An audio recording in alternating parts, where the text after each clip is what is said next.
Jemi në orën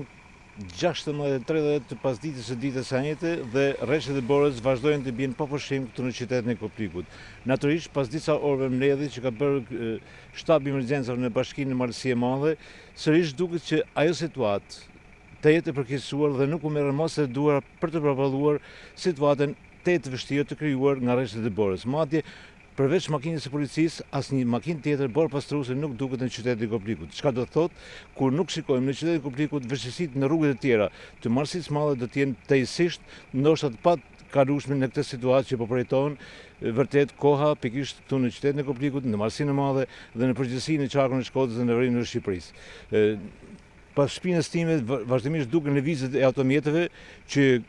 po lëvizin me shumë vështirësi, ndërkohë që përballë mehet, e thënë ndryshe, është dhe godina e bashkisë këtu në qytetin e Koplikut, por që ndoshta dritat janë të ndezura, por më shumë se sa dritat të ndezura nuk duket ndonjë punë, e thënë ndryshe, nuk duket ndonjë punë e kujdesshme për të shërbyer ndaj qytetarëve, sepse vërtet rreshtet e Borës po krijojnë vështirësi, madje po krijojnë edhe një farë paniku tek qytetarët, veçanërisht tek përballimi i situatës me energjinë elektrike në disa zona malore, siç janë njësitë administrative të Kërmenit apo të Shkerit dhe të njësisë administrative të Kastratit.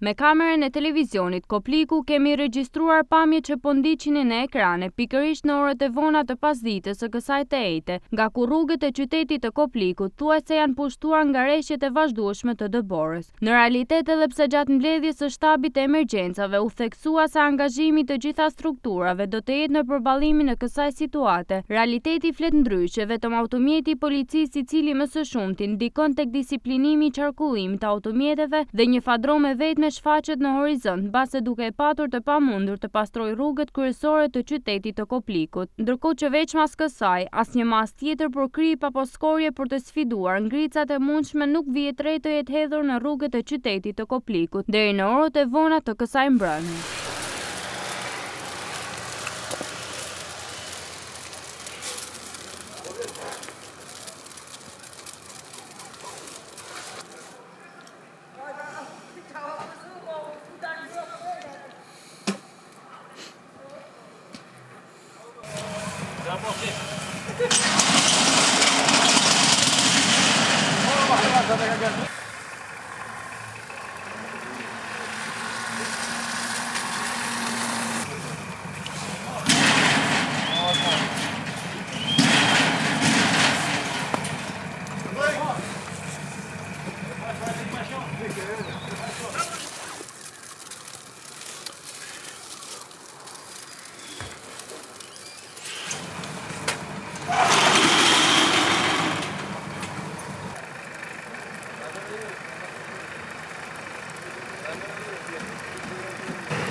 Ha?